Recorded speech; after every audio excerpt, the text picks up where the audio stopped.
हरे कृष्णा। नमस्कार दोस्तों, आप समस्त श्रोतागण का आपके YouTube चैनल जीवन अमृत पर हार्दिक अभिनंदन है। आप सबका दिन शुभ और मंगलमय हो। इसके पहले की सभी वीडियो को देखने के लिए आप सबका बहुत बहुत आभार। आज की वीडियो में आप श्रवण करेंगे कार्तिक महात्मा कथा का 20वां अध्याय।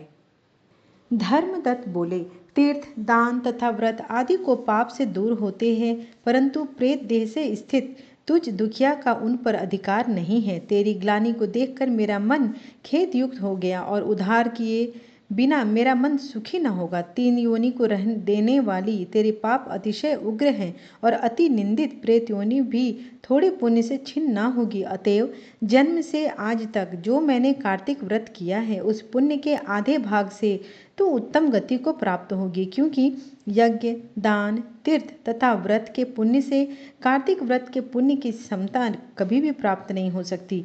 नारद जी बोले, ऐसा कहकर जैसे ही धर्मदत्त ने उसे 12 अक्षर मंत्र सुनाया और तुलसी दलों से मिश्रित जल उस पर छिड़का, वैसे ही वह प्रेत योनि से छूट गई और जलती हुई अग्नि की ज्वाला के समान दिव्य रूप धारण कर सुंदर लक्ष्मी के समान हो गई। तब उसने ब्राह्मण को दंडवत प्रणाम किया और हर्ष से गदगद वाणी से बोली।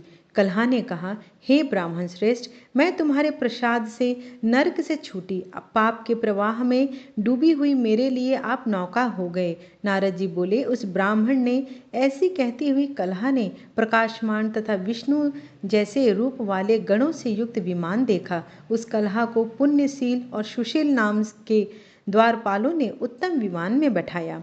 उस समय विमान को धर्मदत्त ने विस्मय सहित देख और उन गणों को विष्णु का रूप मानकर पृथ्वी पर दंडवत प्रणाम किया, उसकी प्रशंसा की और धर्मयुक्त वचन बोले। गण बोले, हे द्विजश्रेष्ठ, तुम बहुत ही अच्छे हो और विष्णु की भक्ति में सदा रत रहते हो। तुम दीनों पर दया करने वाले, धर्मज्ञ और सदा विष्णु के व्रत में तत्पर रहते हो। बालकपन से आज तक तुमने जो कार्तिक का व्रत किया था, उसका आधा फल देने से कलहा के 100 जन्मों के संचित पाप नाश को प्राप्त हुए। इसके पूर्व जन्म के पाप तो स्नान ही से दूर हो गए और हरि का जागरण आदि जो तुमने किया है, उसके फल से विमान आया है। हे साधो, यह नाना प्रकार के भोगों से युक्त बैकुंठ को जा रही है।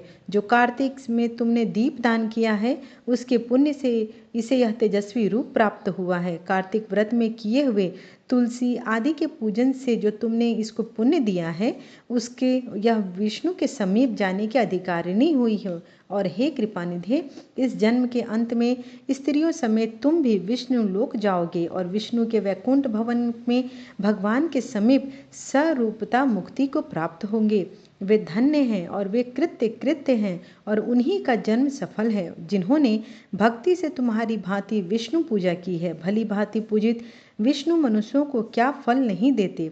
जिन्होंने उतानपाद के पुत्र ध्रुव को निश्चित स्थान प्राप्त किया और जिन भगवान के नाम स्मरण से ही मनुष्य सतगति अर्थात उत्तम गति को प्राप्त होते हैं। ग्राह द्वारा पकड़ा गया गजेंद्र जिन भगवान के नाम स्मरण से विमुक्त हो उनके समीप प्राप्त हुआ और जय नाम का गण कहलाया। तुमने भी विष्णु भगवान का पूजन किया है, इसलिए तुम भी कई हजार वर्षों तक दोनों स्त्रियों समेत संसार में भोग करके उनके समीप प्राप्त होगे। तदंतर जब पुण्य क्षीण हो जाएगा, तब पृथ्वी में आकर सूर्य वंश में उत्पन्न होकर एक प्रसिद्ध राजा हो जाओगे। तुम्हारा नाम दशरथ होगा।